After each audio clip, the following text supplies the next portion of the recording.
Neil Wilmshurst, Yeah. Vice President for Nuclear Energy of EPRI. Yeah. Thank you for joining us at the Net Zero Yeah. Nuclear Pavilion. It's always a pleasure to Yeah. see you. So, welcome to Dubai, COP28. What are your hopes and dreams and expectations from this event? Well, it's my first time at COP. Okay. So, first hope was to understand, and all I can say, it's big, confusing, Yeah. fragmented, and lots going on.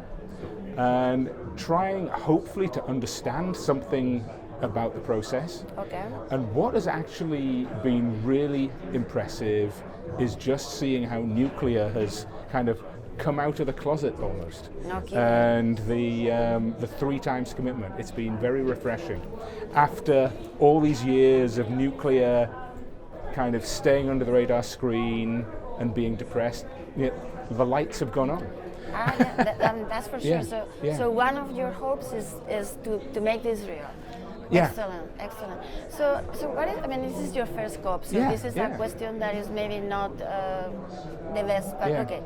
So what do you think about these types of gathering? How useful do you think they are to actually have the type of conversations that we are supposed to have?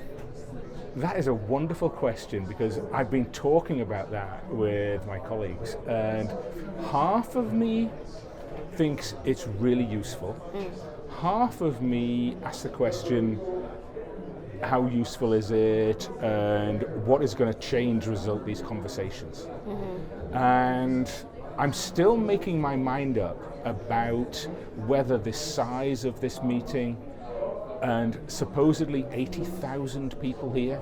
Maybe not at the same time. Yeah, but and you ask questions of the carbon footprint of COP. Right. No kidding. Does it need something this big in order to make these changes, or can we do it a different way? And I've probably decided that that's the wrong perspective. What we need to focus on is making sure that we have actions coming out of the discussions and do something. You and I have both had this conversation before about we're tired of going to meetings where nothing happens. Exactly. The commitment has to be that we do something as a result of these meetings. Absolutely. Then they're worthwhile. So talking about action, Yeah. what are you and EPRI doing to help with these climate change goals? Okay, so looking at the nuclear part of EPRI first, we have been supporting the nuclear industry for decades, looking after the current fleet of reactors. So we're going to continue doing that. The whole concept of long-term operation really started at EPRI, doing the research for extending life from 40 to 60 to 80 years. We're going to keep doing that. We're going to keep looking at what it takes to keep the current fleet running even longer than they are now. Do even more research on uprates of those existing plants.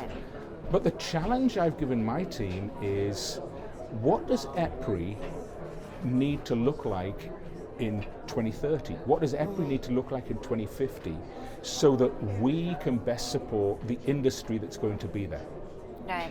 And one great example is when that first SMR starts up, it should have a materials program in place on day one. Rather than doing what we did over the last decades of catching up.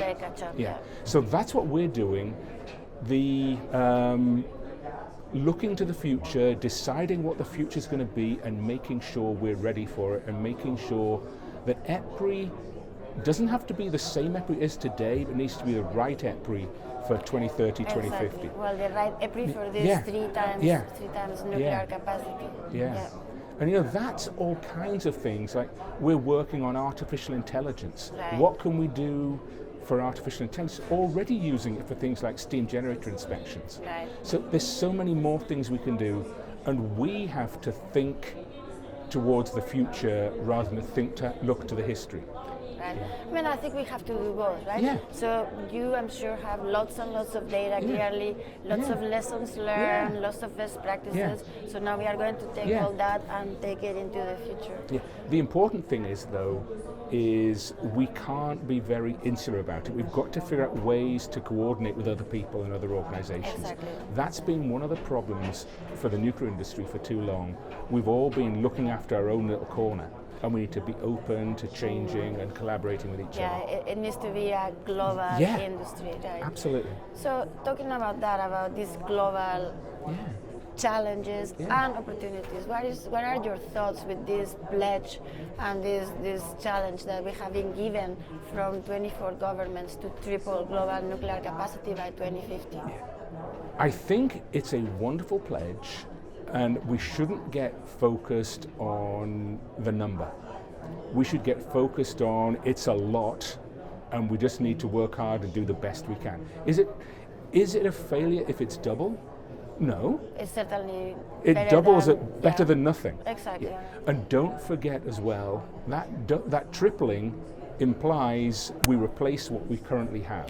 Yeah. So that is a huge operation, and what we really need to think about is what we need to do to get there. And the thing that concerns me is the people we need in order to do this. Yeah, we really need to work on inspiring and attracting and qualifying and retaining a next generation of nuclear professionals. Absolutely, yeah.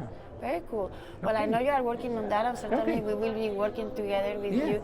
Neil, it's always a pleasure to see you. Thank you for coming to visit us at the Net Zero Nuclear Pavilion. Okay, well, thank you. Yeah.